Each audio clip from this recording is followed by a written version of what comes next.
नमस्कार, मैं हूं विवेक त्रिवेदी और त्रिवेदी टॉक्स में आपका बहुत बहुत स्वागत है।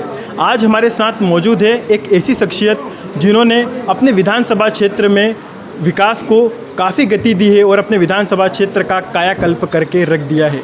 जी हां, हमारे साथ मौजूद हैं माननीय श्री राजवर्धन सिंह दत्तीगांव जी, जो कि अभी मध्य प्रदेश का भाजपा का जो कार्यकाल रहा उसमें उद्योग नीति एवं निवेश नीति प्रोत्साहन मंत्री रहे हैं। आदरणीय सर का बहुत बहुत स्वागत है हमारे चैनल में। धन्यवाद। सर, मैं और हमारे दर्शक जानना चाहते हैं कि आपने अपनी शिक्षा कहाँ तक और किस प्रकार कंप्लीट की और आपका राजनीति के बीच पारिवारिक माहौल कैसा रहा?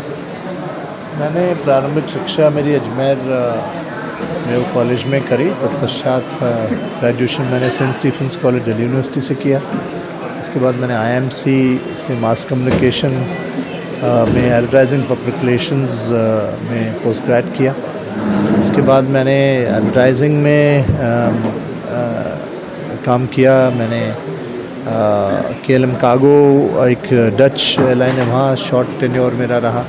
फिर मैंने लुफ्तांजा जर्मन एयरलाइंस एक यूरोपियन एयरलाइंस है, वहाँ मैं मार्केटिंग ऑफिसर रहा।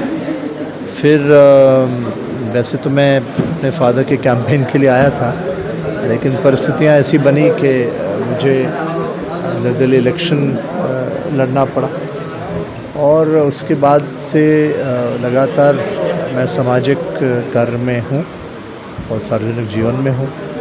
अब ये मेरा 7वां इलेक्शन होगा। अब मैं भारतीय जनता पार्टी का कैंडिडेट हूँ और हम लोग वापस से क्षेत्र में लोगों के पास जा रहे हैं, उनसे वापस अपनी बात रख रहे हैं और ये निवेदन कर रहे हैं कि पुनः भारतीय जनता पार्टी को जन आशीर्वाद प्राप्त हो। सर, अभी जो वर्तमान आपका कार्यकाल रहा इसमें अपने विधानसभा क्षेत्र में क्या कुछ महत्वपूर्ण समस्याएं थी और उसका किस प्रकार आपने समाधान किया? बदनावर में कई इशूज़ बहुत लंबे समय से पेंडिंग थे। जैसे एक बलवंती नदी जो नाले में परिवर्तित हो गई, जिससे तमाम गंदगी शहर में होती थी और सूएज का पानी भी उसमें जाता था। उमा भारती जी के टाइम पे जब CM थी, वो आई थी, तब से इशू उठ रहा था। 2003 की मैं बात कर रहा हूँ आपसे। अब वो जाके शिवराज सिंह जी ने उसको सैंक्शन किया। प्रोजेक्ट हमारा सैंक्शन है, करीब 14-15 करोड़ का वो प्रोजेक्ट है। हमारे यहाँ पे लगातार कॉलेज में नई बिल्डिंग की बात हो रही थी। हमने पूरा कॉलेज का नया बिल्डिंग यहाँ पे इस्टेब्लिश किया।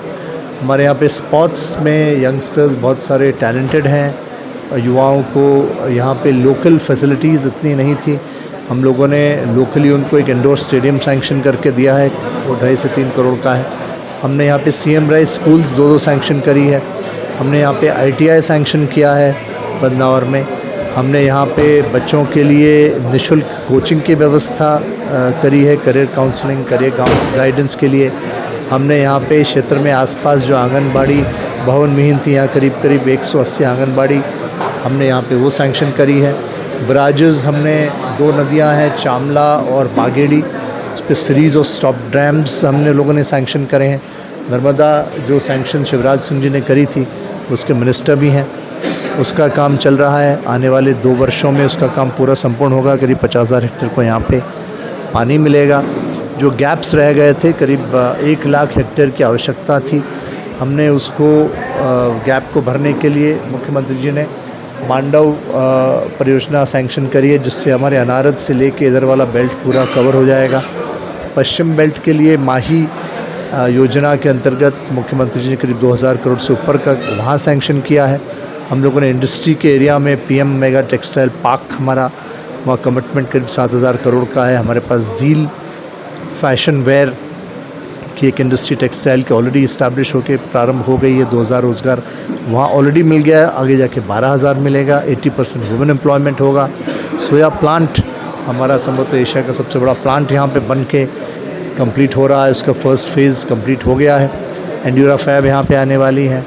इस प्रकार से तमाम तरह की इंडस्ट्रीज़ यहाँ पे आने वाली है। साथ ही साथ करीब 24 डामर की सड़कें हम लोगों ने सैंक्शन करवाई है। इंडस्ट्रियल कॉरिडोर को लिंकअप करने के लिए उज्जैन से कनेक्टिविटी होके 4 लेन, गडकरी जी का मैं आभारी हूँ, उन्होंने सैंक्शन किया, वो जोड़ रहा है। बदनावर पास ही हमारे 8 लेन है, तो 8 लेन की कनेक्टिविटी भी यहाँ से कोई बहुत ज़्यादा दूर नहीं है। 150 हेक्टेयर का हमने टेक्सटाइल पार्क तेलंगाना में सैंक्शन कराया है।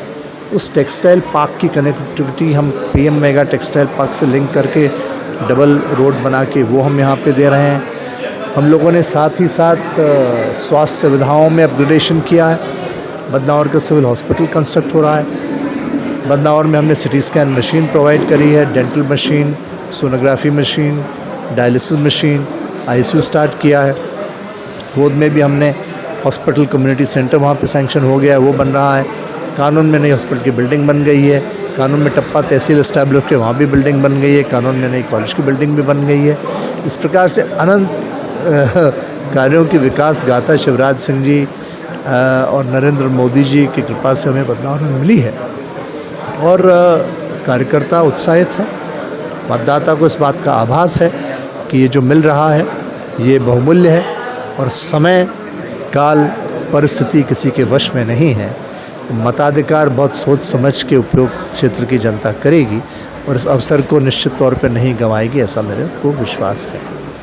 जैसा कि आपने अभी मेरे बिना प्रश्न किए आपने शिक्षा, स्वास्थ्य और रोजगार सभी क्षेत्रों को आपने कवर कर लिया है। तो मैं इस इंटरव्यू का एक अंतिम प्रश्न आपसे चाहूँगा कि अभी आगामी विधानसभा चुनाव में लेकर के आपके क्या चुनावी विषय रहेंगे और अगर आप जनता के बीच से विधायक चुन करके आते हैं पुनः, तो क्या कुछ सौगात बदनावर विधानसभा क्षेत्र की जनता को मिलने वाली है?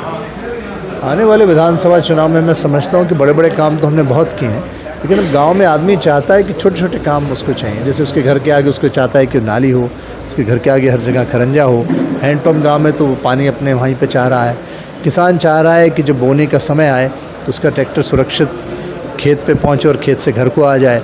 जब फसल तैयार हो जाए तो किसान ये भी चाहता है कि फसल कट के तैयार है तो फसल सुरक्षित खेत से खले तक पहुंच जाए।